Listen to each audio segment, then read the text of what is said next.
In the book Roll Thunder, Hear My Cry, the author Mildred Taylor incorporates an important part of the American history, slavery.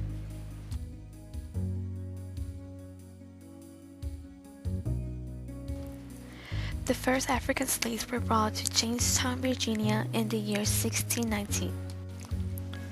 Slaves were forced to travel to America in very bad conditions. They were packed together below the decks of the ships. On the ships, slaves were forced to wear leg irons and chains to limit their movement and to make sure they would not escape, especially the male slaves who were tall and strong. As the days passed, the seasickness, heat, lack of space, and air contributed to horrible smells and increased diseases among slaves. Many of the slaves died aboard.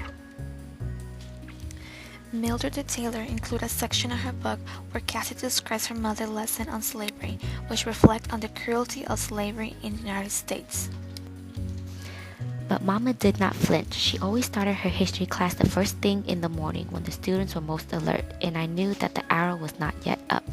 To make matters worse, her lesson for the day was slavery. She spoke on the cruelty of it, of the rich economic cycle it generated as slaves produced the raw products for the factories of the North in Europe, how the country profited and grew from the free labor of a people still not free. The slaves who arrived to America were bought and sold at slave markets by white male landowners, especially at the South.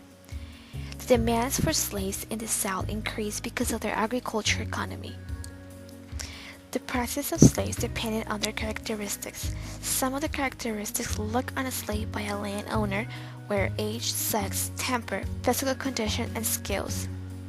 Slaves from kids to adults, females to males, were forced to work on tobacco, rice, sugar, and cotton plantations. Some of the female slaves worked at their master's house, cooking and cleaning for their master's wife. Slaves were not allowed to learn to read and write, and many female slaves were abused by their masters. In the year 1794, the cotton gin was invented. The demand of slave laborers on cotton plantations increased. Slaves were forced to work without receiving nothing but punishments and abuses from their owners.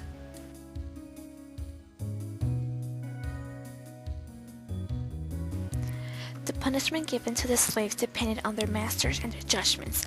Some of the punishment that were given to the slave was whipping, shackling, beating, burning, and mutilation. For slaves, the severity of their punishment depended on their infraction.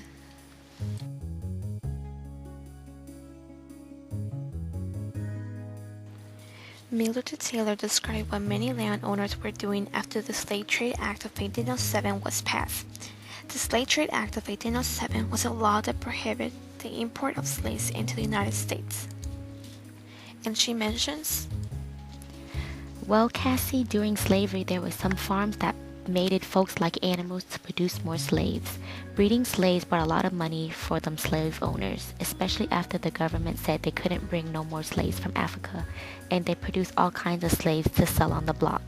And folks with enough money, white men, and even free black men could buy exactly what they wanted. However, slavery continued into January 1st of 1863 when President Abraham Lincoln passed the Emancipation Proclamation, which set free all of the slaves in America. If we look at the United States, we can observe that we had advanced in slavery. Employees in the United States are protected by the law. We have the right to work for a certain amount of hours and get paid for it. Also, as employees, we were protected against any abuses or discrimination that could happen to us while performing our jobs, something that slaves did not have.